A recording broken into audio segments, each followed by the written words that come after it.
Welcome back to Aryavarta classes. नमस्कार, मैं हूं नीतीश कुमार। आज हम डिस्कस करने जा रहे हैं जुलाई महीने के जो प्रतियोगिता दर्पण है उसके महत्वपूर्ण क्वेश्चन को समझेंगे, जानेंगे और उससे रिलेटेड जो भी क्वेश्चन है उसको हम सॉल्व करेंगे। और सिलेक्शन में हम क्या डिस्कस करने वाले हैं? कॉप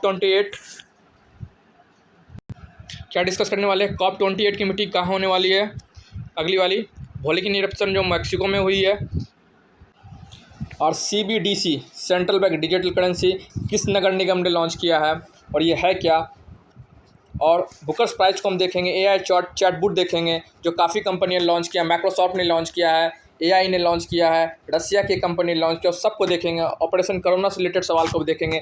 पॉट टैक्सी किस शहर में लॉन्च हुआ उसको हम देखेंगे। एशियान की मीटिंग कहाँ हुई है ये देखेंगे, और SCO की मीटिंग कहाँ हुई थी ये भी देखेंगे। प्रेस फ्रीडम इंडेक्स में भारत का कौन सा रैंक है, और बाकी सारी सवालों को हम आगे देखेंगे जो प्रतियोगिता दर्पण के जुलाई विशेषांक में आया है। चलिए आगे बढ़ते हैं। सबसे पहला सवाल हमारा COP 28। कॉप का मतलब होता है कॉन्फ्रेंस ऑफ पार्टी 28। ये होती है, ये मीटिंग होती रहती है। जैसे COP 21 आपने पेरिस समझौता के बारे में सुना था। ये काफ़ी इंपॉर्टेंट समझौता था जो पेरिस में हुई थी, जिसमें जलवायु परिवर्तन को लेकर काफ़ी डिस्कशन हुआ था कि हमें जलवायु परिवर्तन को लेकर बहुत सारे कदम उठाए थे। US ने उससे पीछे कर लिया था, फिर US उसका भागीदार बना। इससे रिलेटेड कॉन्फ्रेंस हर शहर में होती रहती है, इंपॉर्टेंट है। क्लाइमेट चेंज के लिए, जलवायु परिवर्तन पे होने वाला ये विश्व का सबसे बड़ा सम्मेलन है, इसीलिए काफ़ी इंपॉर्टेंट देखा जाता है। अभी जो COP 28 होने वाला है वो होने वाला UAE में, दुबई में। You can see COP 28 is happening in Dubai. ठीक है, ये कहाँ होने वाला है? कहाँ होने वाला है? दुबई में। कब होने वाला? 30 नवंबर से 12 दिसंबर 2023 तक UAE में। जो पुराना COP हुआ था 27 वो हुआ था इजिप्ट के शहर में। ओके, चलिए आगे बढ़ते हैं। नेक्स्ट क्वेश्चन है अराकू वैल्यू। अफ्रीका भी न्यूज़ में था। ये न्यूज़ में आने का कारण ये है कि अराकू वैल्यू के कॉफ़ी को ऑर्गेनिक कॉफ़ी की श्रेणी में डाला गया है। अराकू वैल्यू की ऑर्गेनिक कॉफ़ी बन गया है। क्या कि इसकी क्या ली है? ऑर्गेनिक कॉफ़ी के। तो अराकू वैल्यू पूछ सकता है इसमें ऑर्गेनिक कॉफ़ी किस कॉफ़ी को दिया गया है? अराकू वैल्यू की कॉफ़ी को दिया गया। इससे रिलेटेड सवाल ये हो सकते हैं कि ईस्टर्न घाट में जो अराकू वैल्यू है ये किस लिए फेमस है? This is famous for coffee plantation. इसका लोकेशन कहाँ है? आंध्र प्रदेश। तो समझ लीजिएगा अराकू वैली फेमस फॉर क्या है? Coffee plantation. Location Andhra Pradesh. चलिए अब इससे रिलेटेड हम और चीज़ें देखते हैं। इंपॉर्टेंट जो कॉफ़ी प्लांटेशन एरिया है उसको देखते हैं। जैसे पूछ सकता है BPSC, UPSC, स्टेट PSC कहीं पूछ सकता है ये लोकेशन कहाँ है। कॉफ़ी हिल्स जो है, ठीक है, इसको फार्म बोलते हैं, स्टेट बोलते हैं। ठीक है, इसके अंदर बहुत बड़ी स्टेट है। कुर्ग जो है कर्नाटक में है। चिकमंगलूर इंडिया का सबसे बड़ा कॉफ़ी प्लांटेशन है। इसके अंदर बहुत सारे स्टेट्स आते हैं जिसकी लोकेशन है कर्नाटका में। ठीक है, वायनाड आप जानते हैं राहुल गांधी से रिलेटेड है, तो आप याद रखिए केरल में है। ठीक है, ये भी कॉफ़ी पिनाली हिल्स कहाँ है? तमिलनाडु में। अराकू वैल्यू तो आपने देख लिया, तो एक बार फिर से रिवीजन करते हैं। कुर्ग जो है कर्नाटक में है। चिकमंगलूर कर्नाटक की कॉफ़ी प्लांटेशन के लिए फेमस है। वायनाड जो हिल है वो फेमस है, केरल की है वो। पलानी हिल्स तमिलनाडु की है। अराकू वैल्यू विशाखापट्टनम आंध्र प्रदेश की कॉफ़ी प्लांटेशन के लिए, ऑर्गेनिक के लिए अभी इसका नाम आया है। चलिए देखते हैं क्या। अभी मैंने वोल्केनिक इरप्शन पे एक सीरीज़ बनाया था, मैंने एक वीडियो डाली है, कृपया उसे देख लीजिएगा। ठीक है, क्योंकि उससे रिलेटेड अगर आपने पहली बात ये समझ लीजिए, ये जो करंट अफेयर होती है एक GS का ही पार्ट होता है। इसमें जो घटनाएं उसको जुड़ती है। अगर आपको पता है कौन से वोल्केनिक इरप्शन कहाँ हो रही है या कहाँ पर है वोल्केनिक का लोकेशन, तो आप आंसर डायरेक्ट डाल सकते हैं। जो पूछेगा रिसेंटली वोल्केनिक जो मैक्सिको में हुआ है, तो अगर आप मैक्सिको का जो वोल्केनिक का आपको नाम याद है तो आप मार दीजिएगा, आपको रटने की जरूरत नहीं, आपने पढ़ा भी नहीं हो फिर बना सकते हैं। अभी लेटेस्ट मैक्सिको में जो वोल्केनिक इरप्शन हुई है वो है पोपोकाटोपियो। ये काफ़ी इंपॉर्टेंट वोल्केनिक है, जो एक्टिव वोल्केनो है, एस ऑफ फायर भी बोलते हैं इसको। काफ़ी धुआं निकलता रहता है। या फिर लास्ट वीक में यहाँ इरप्शन हुआ है। कहाँ लोकेशन है? मैक्सिको में। इससे पहले मायोन जो फिलीपींस में इरप्ट हुई थी। मायोन अभी मैंने बताया था पिछले लेक्चर में, फिलीपींस में हुई थी। किलाउआ वोल्केनो कहाँ है? किलाउआ वोल्केनो कहाँ है? हवाई आइलैंड पे है। ठीक है, ये दोनों वोल्केनो अभी काफ़ी न्यूज़ में रहा है, तो आप इस चीज़ को याद रखिएगा। ओके, चलिए who is the winner of 2000 हाँ, तो 2023 के बुकर्स प्राइज़ के विजेता कौन है? ऐसे मैंने पहले भी इसको डिस्कस किया है पुराने वीकली करंट अफेयर में, आप जाके देख सकते हैं। ये हैं आपका राइटर जिनका नाम है जॉर्जियो गोस्पिडो, जो इन्होंने इंटरनेशनल बुकर प्राइज़ 2023 जीता। पहले मैंने बताया बुकर प्राइज़ जीतने के लिए आपका जो लैंग्वेज है वो हमेशा इंग्लिश में ट्रांसलेट होना चाहिए, और ये ब्रिटेन की सबसे बड़ी प्राइज़ है, और ये किताबों के लिए सबसे बड़ा प्राइज़ माना जाता है विश्व का। ठीक है, इसको ट्रांसलेट किया है एंजेला नोडल ने। जब ट्रांसलेटर ये हुए और ये राइटर हुए, ठीक है। इनकी जो बुक है टाइम शेल्टर, इसके बारे में मैंने जानकारी दी थी। टाइम शेल्टर ऐसा मैगजीन है, एक साइकेट्रिस्ट की किताब है, जिसमें बताया था कि जिनको जो बीमारी होती है, दिमाग भूल जाते हैं, पुराने समय में उनको ले जाते हैं, उनके दिमाग की हालत को सही करते हैं। टाइम शेल्टर काफ़ी एक फिक्शन नॉवल है जो इंटरनेशनल, तो इन क्वेश्चन है ये VVI मान लीजिए कहीं न कहीं पूछेगा कि किस किताब को मिला है टाइम शेल्टर, किस राइटर को मिला है, जॉर्जियो को मिला है, इनके साथ कौन है, एंजेला नोडल। जो प्राइज मनी होती है दोनों में डिस्ट्रीब्यूट हो जाती है। ओके, चलिए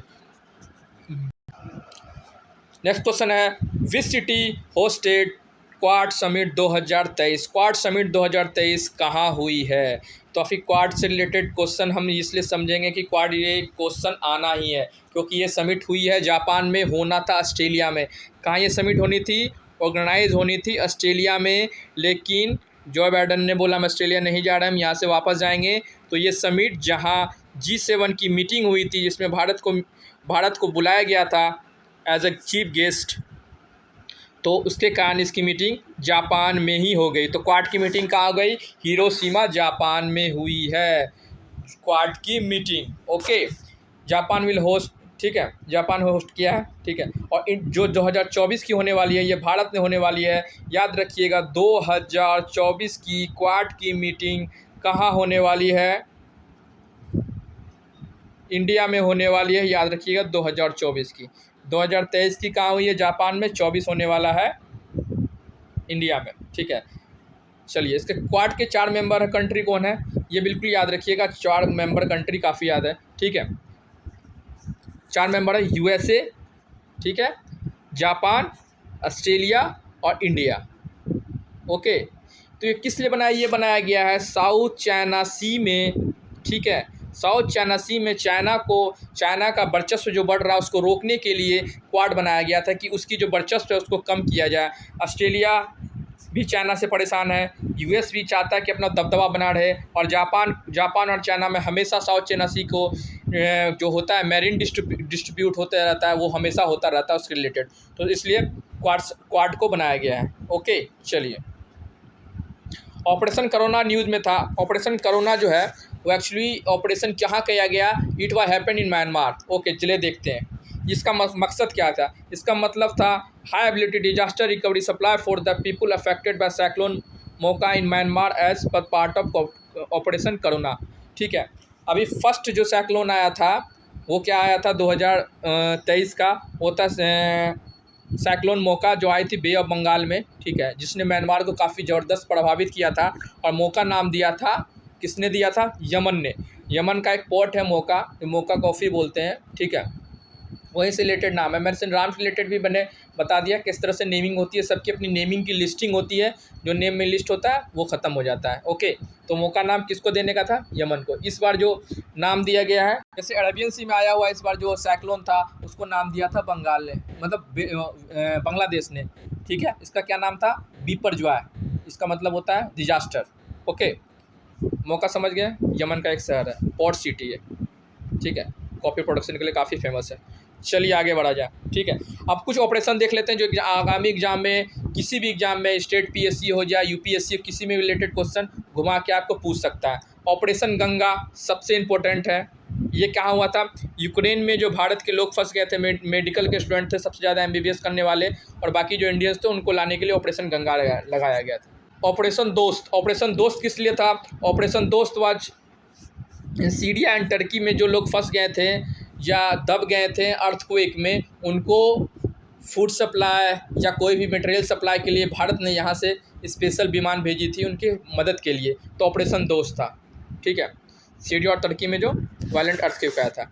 अभी लेटेस्ट में कौन थी? कावेरी, सूडान में जो गृह युद्ध छिड़ा हुआ है उससे रिलेटेड क्या हुआ था? भारत सरकार ने वहाँ से जो 3000 से ऊपर जो इंडियंस थे उनको यहाँ से एवैक्यूएट करके इंडिया लाया गया, ठीक है, एयरलिफ्ट करके। चलिए, ये गंगा, दोस्त और कावेरी आप याद रखिएगा, इनमें से कोई भी पूछ सकता है। चलिए, अभी ICC जो है हमेशा अपना स्पॉन्सर चेंज करता रहता है, तो इस बार स्पॉन्सर्स का फिर से चेंज हो गया है। तो को सवाल पूछ सकता है अभी कौन सा रियल में, who is the global sponsor of ICC of May 2023? मई 2023 या जून में बोल दीजिए। अभी इसकी ग्लोबल स्पॉन्सर चेंज हुई है, पहले इसका भारत पे था, अभी इसका मास्टर कार्ड हो गया है। ओके, पहले इसका भारत पे था, अब क्या हो गया, मास्टर कार्ड। उसे याद रखिएगा, ग्लोबल स्पॉन्सर कौन हो गया, मास्टर कार्ड आईसीसी का। चलिए, अभी 6th इंडियन ओशन कॉन्फ्रेंस हुआ है IOC 2023, कहाँ हुआ है, it is held in Bangladesh. Okay, बस याद रखिएगा 6th इंडियन ओशन कॉन्फ्रेंस 2023 कहाँ हुआ है, बांग्लादेश में। बस इससे ज़्यादा सवाल नहीं पूछेगा, ठीक है। ढाका, बांग्लादेश, ठीक है। SCO से रिलेटेड, अब SCO में काफ़ी चर्चा में रहा था, जब पाकिस्तान के जब आए थे विदेश मंत्री, उनसे रिलेटेड कुछ मीडिया में काफ़ी खबरें चल रही थी, उन्हें इज्जत नहीं दिया गया। जब भारत के खिलाफ वो कुछ बोले तो जयशंकर ने उनका जवाब दिया था। चलिए,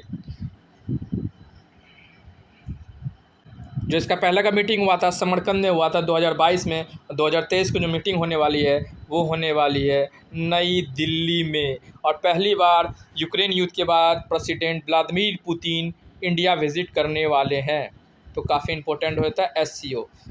चलिए, SCO के मेंबर हम देख लीजिए। पहली बात तो SCO के मेंबर इंडिया पाकिस्तान जो है वो फाइनली 2017 में ज्वाइन किया था, भारत और Pakistan. Okay, they have join in 2017, ये तो लास्ट है, मतलब ज्वाइन करने वाले, ठीक है। इससे पहले SCO के 6 मेंबर थे, अब टोटल 8 मेंबर हो गए।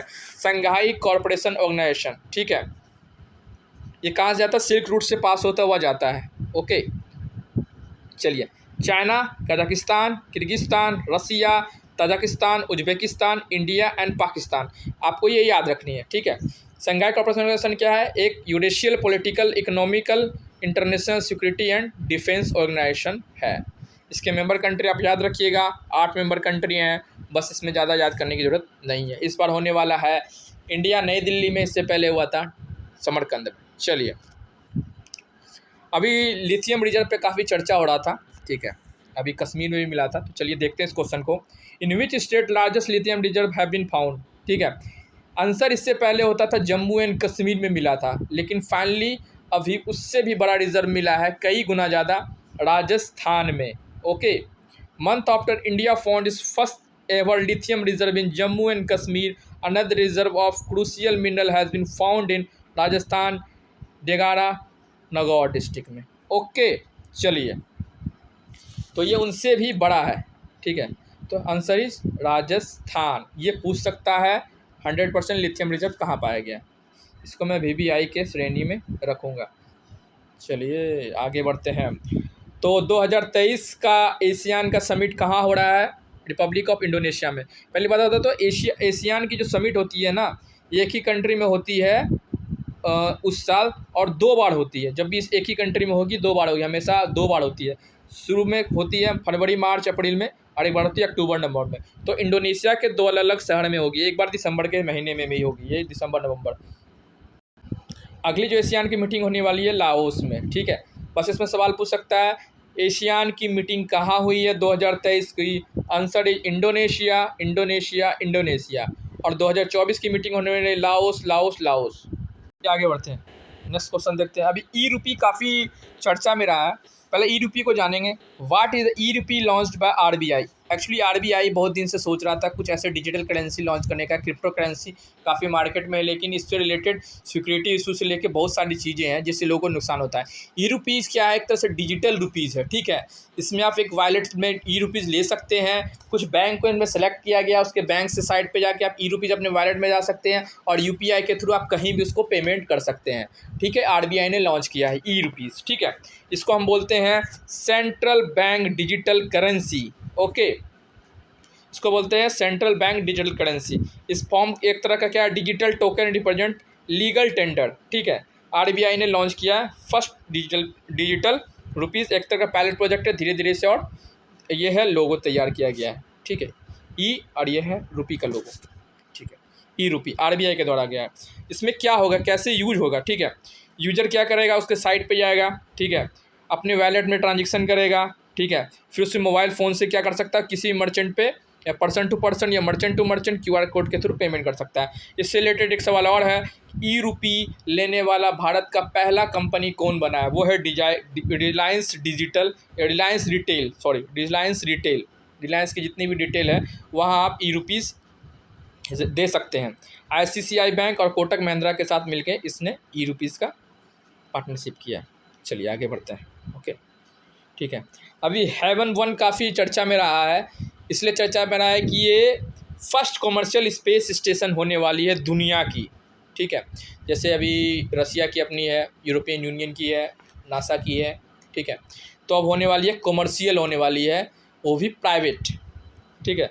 Haven 1 was recently news launch by, ये किसके द्वारा लॉन्च किया गया है? स्पेस एक्स और नासा के साथ मिलकर कोलैबोरेशन से चालू होने वाला है। ये क्या होगा? The station will be modular,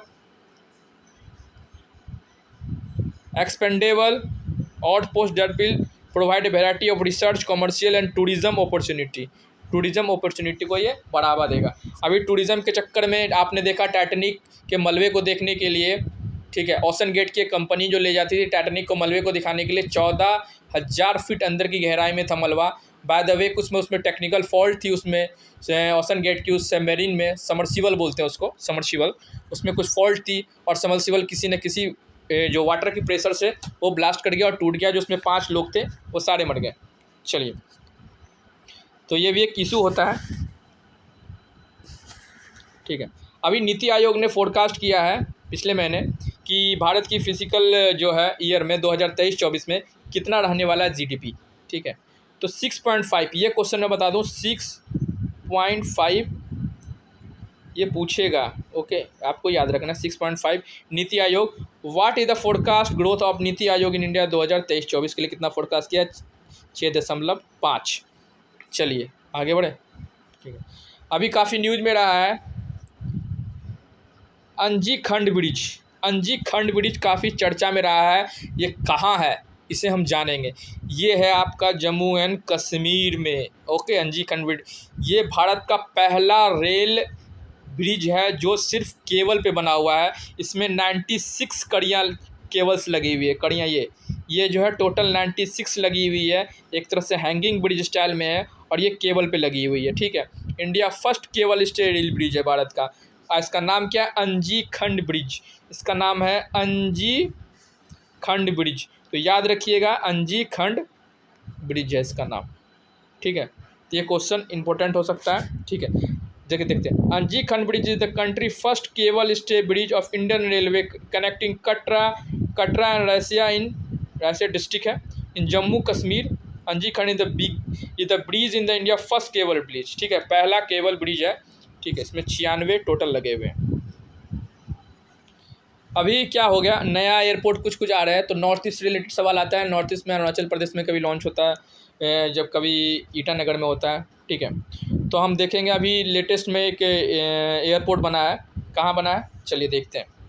which is the newly open airport in north east India. North east में सबसे पहला एयरपोर्ट कौन सा बना है? उसका नाम है दुनी पोलो एयरपोर्ट। ठीक है, अक्टूबर 2022 में इनॉग्रेट हुआ था और ये पूरी तरह से फंक्शन में आ गया है। ठीक है, याद रखिएगा। कहाँ? ईटानगर में, 15 किलोमीटर फ्रॉम ईटानगर जो कैपिटल है अरुणाचल प्रदेश की, इससे 15 मिनट दूरी पे ये एयरपोर्ट है। ओके, ये ग्रीन फील्ड एयरपोर्ट है। अब ये बताइए, 2 चीज़ मैं समझा दूंगा आपको, हमेशा ज़िंदगी भर याद रखिएगा। ग्रीन फील्ड प्रोजेक्ट होती है, ब्राउन फील्ड प्रोजेक्ट होती है। ठीक है, ग्रीन फील्ड प्रोजेक्ट ऐसी प्रोजेक्ट होती है जो बिल्कुल नया प्रोजेक्ट होता है, जिसमें नया लैंड चाहिए होता है, नया प्रोजेक्ट होता है, सारी चीज़ें नहीं होती है।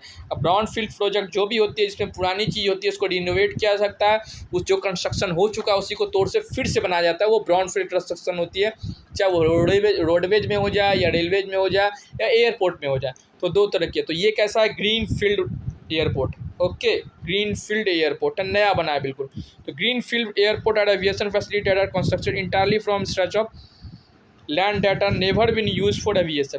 ये ग्रीन फील्ड जब भी बोलेंगे तो जब भी यूज नहीं होगा नया प्रोजेक्ट, तो ग्रीन फील्ड रोडवेज भी हो सकती है। अब ब्राउन फील्ड जो होता है जो भी कंस्ट्रक्शन हो चुकी है उसको अपग्रेड किया, एक्सपेंशन के लिए यूज होती है। इस चीज़ को आप याद रखिएगा। चलिए नेक्स्ट क्या है?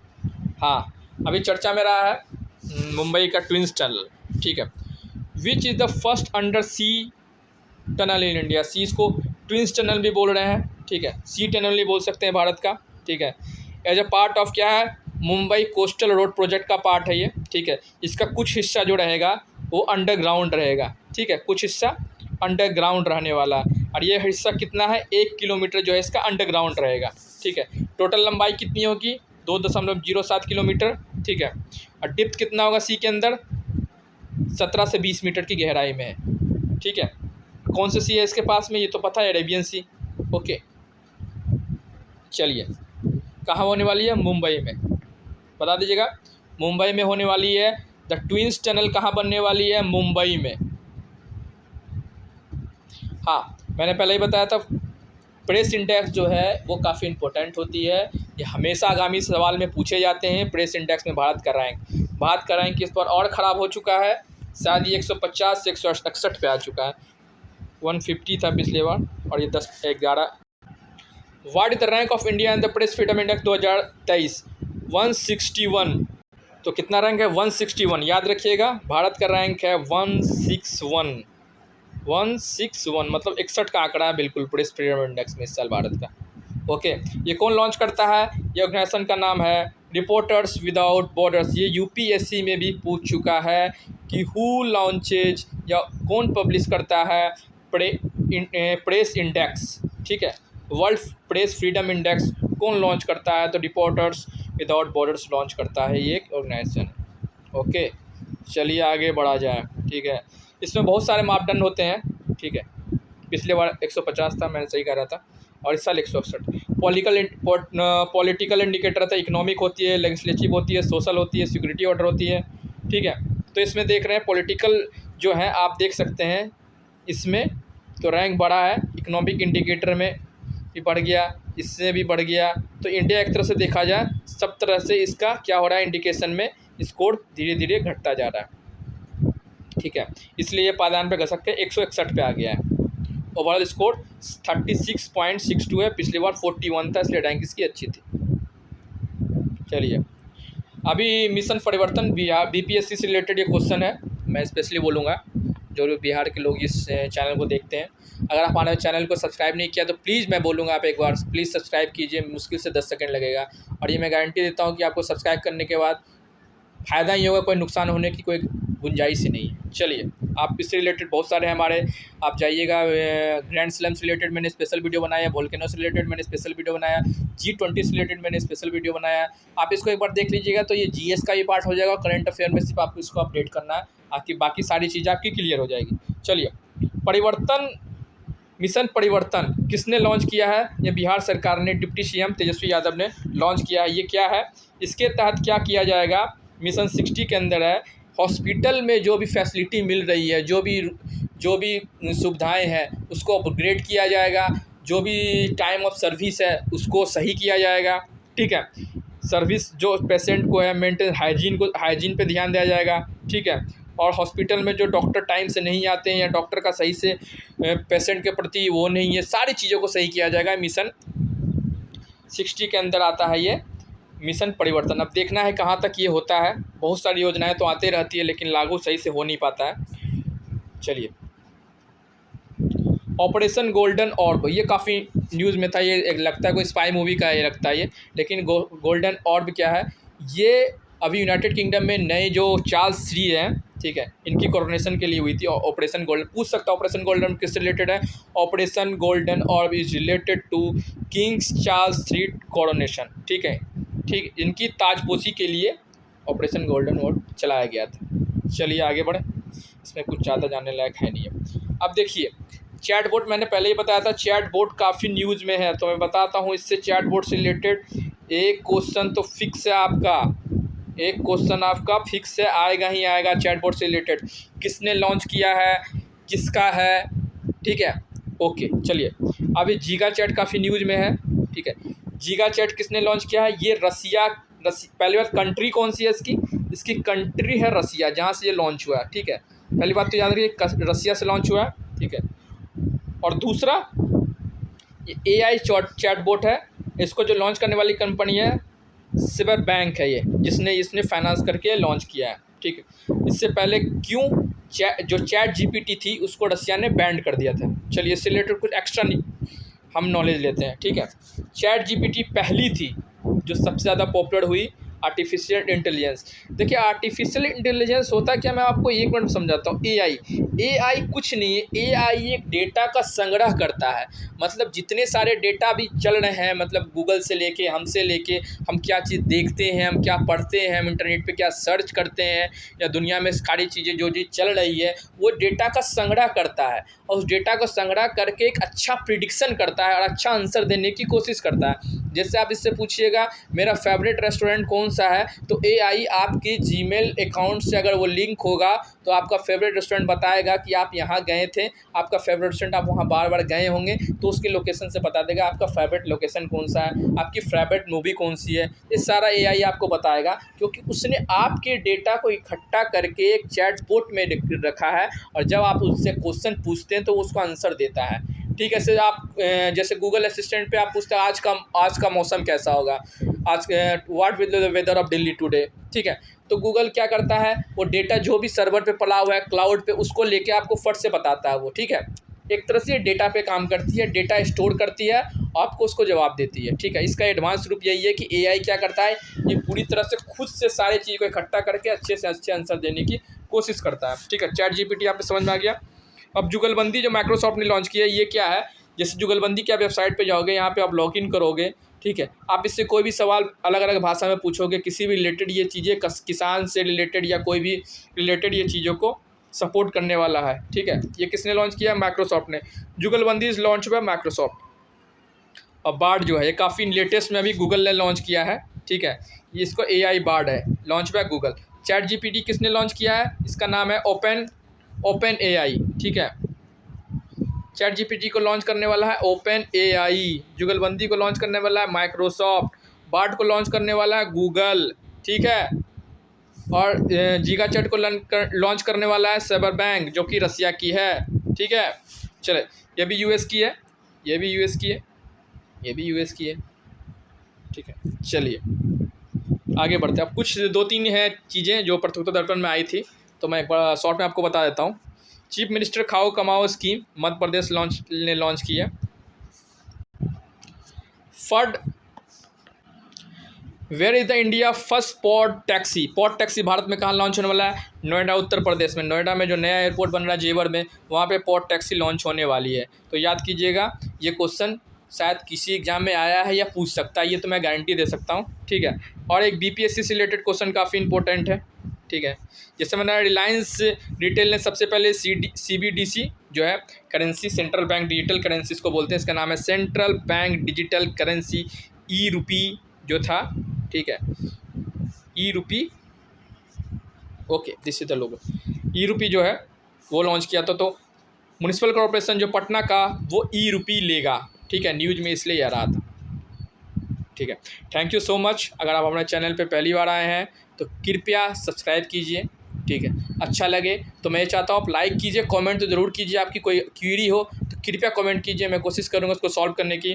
ठीक है, नेक्स्ट लेक्चर में लाने वाला हूँ इंटरनेशनल ऑर्गेनाइजेशन से रिलेटेड, जिसमें मैंने G20 की लेक्चर मैंने डाल रखी है, आप एक बार देख लीजिएगा। ठीक है, इस बार मैं डालने वाला हूँ लेक्चर G7, एशियान, क्वाड, और जो भी मेजर ऑर्गेनाइजेशन है जिसमें इंडिया पार्टिसिपेट करता, उसका मैं एक स्पेशल लेक्चर मैं जल्द से जल्द अपलोड करूँगा। चलिए, थैंक यू सो मच।